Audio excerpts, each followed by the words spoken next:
मैं आपका स्वागत करता हूं खुदाबंद की प्रेजेंस में।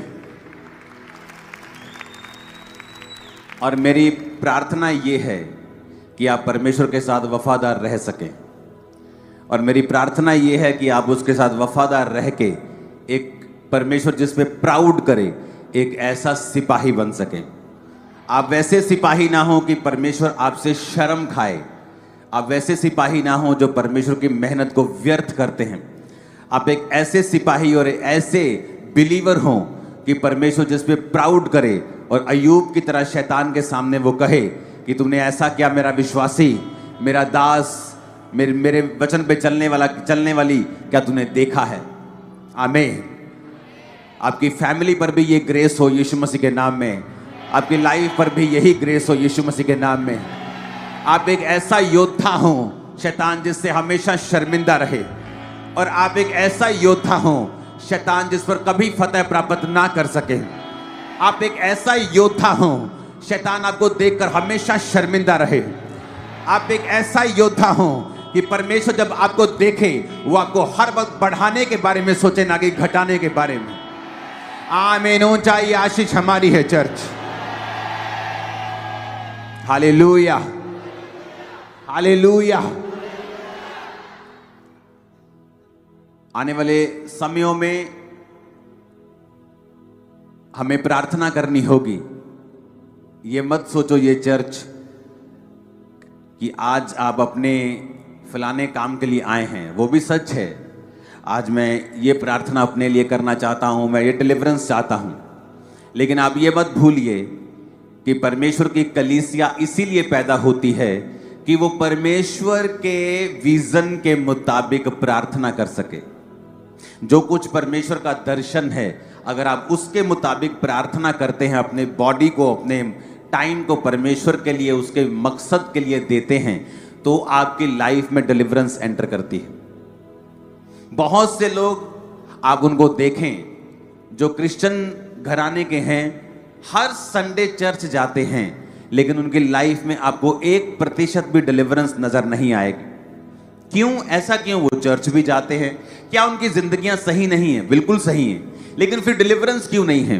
क्योंकि जिस दर्शन में आप जाते हैं, अगर उस चर्च का दर्शन नहीं है रूहें बचाना, और वो परमेश्वर के प्लान में नहीं है, तो उसके मुताबिक फिर वो आपको होमवर्क भी नहीं देगी।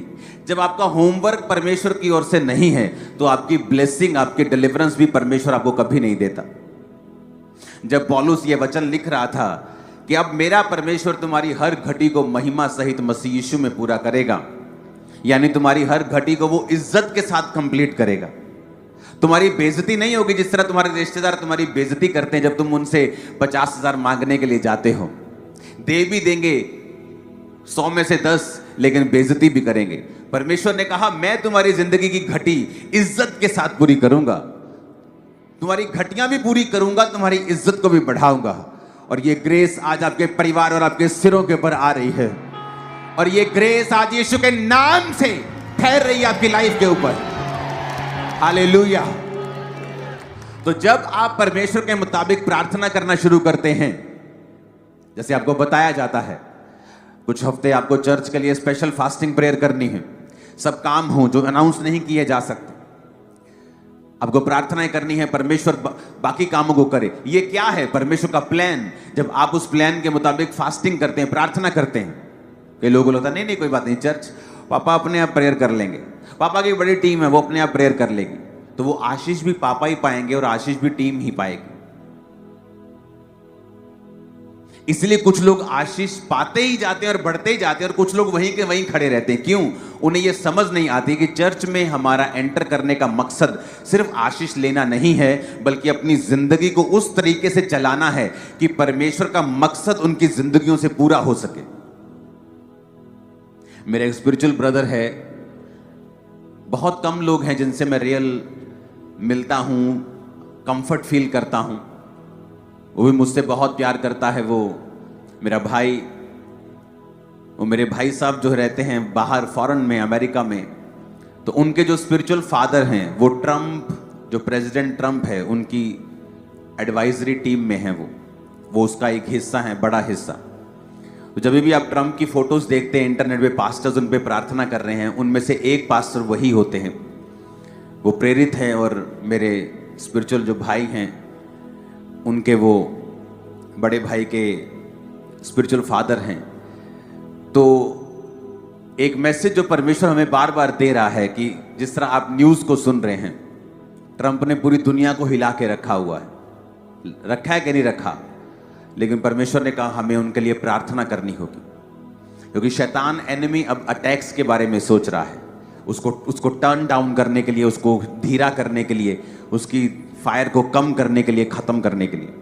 जब आप इन प्रार्थनाओं को सुनते हैं कि हमें ये प्रार्थना करनी है, हमें प्रेसिडेंट ट्रंप के लिए प्रार्थना करनी है, हमें अपने देश के लिए प्रार्थना करनी है, हमें इन चीज़ों के लिए प्रार्थना करनी है, हमें चर्च के लिए प्रार्थना है, आपको लगता है कि शायद ये सिंपल चीज़ें हैं। ये सिंपल नहीं है, ये परमेश्वर का मास्टर प्लान है। परमेश्वर कुछ बड़ा करने जा रहा है। जब आप उस बड़े करने में अपने साझीदार बन जाते हैं और प्रार्थना करने लगते हैं, तो परमेश्वर को ऐसा लगता है कि जो मेरा दुनिया के लिए योजना है, जो मेरी लोगों के लिए प्लानिंग है, ये उस प्लानिंग का हिस्सा है। मेरा मास्टर प्लान है ना, जो ये आदमी, ये औरत, ये भाई उस प्लानिंग का हिस्सा है। ये मेरा एक को वर्कर है, ये मेरा सहकर्मी है, मेरे साथ काम कर रहा है, ये मेरी योजना को पूरा करने की कोशिश कर रहा है। तो परमेश्वर आपका ध्यान रखता है, वो आपको वॉच करता है, आपकी प्रार्थनाओं का उत्तर जल्दी देता है। एनिमी को मौका नहीं देता कि वो आपकी लाइफ के ऊपर कब्जा कर ले, वो शैतान को मौका नहीं देता आपको वो खत्म कर दे, मार दे। कितने मेरी बात को समझ रहे हैं? इंस्ट्रक्शंस को फॉलो करना बड़ा इंपॉर्टेंट है। कुछ साल पहले की बात है, एक लड़का था, मैं आपको स्टोरी बताऊंगा मुहावरे में, समझनी आपको खुद ही है।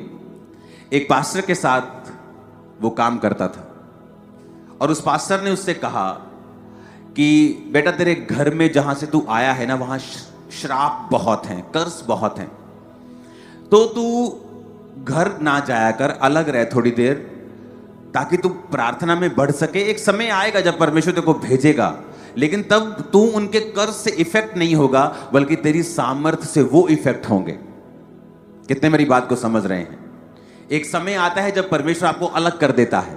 मेरे दोस्तों से परमेश्वर ने मुझको अलग कर दिया, क्योंकि वो समय था अगर मैं उनके इन्फ्लुएंस में होता तो उनका प्रभाव मेरे पे ज्यादा था, मैं ज्यादा उनसे प्रभावित था। तो अगर वो मेरी लाइफ में होते, तो जब मैं मसीह में आया, अगर वो मुझसे कहते कि तुझे नहीं जाना चर्च, तो हो सकता मैं चर्च जाना छोड़ देता।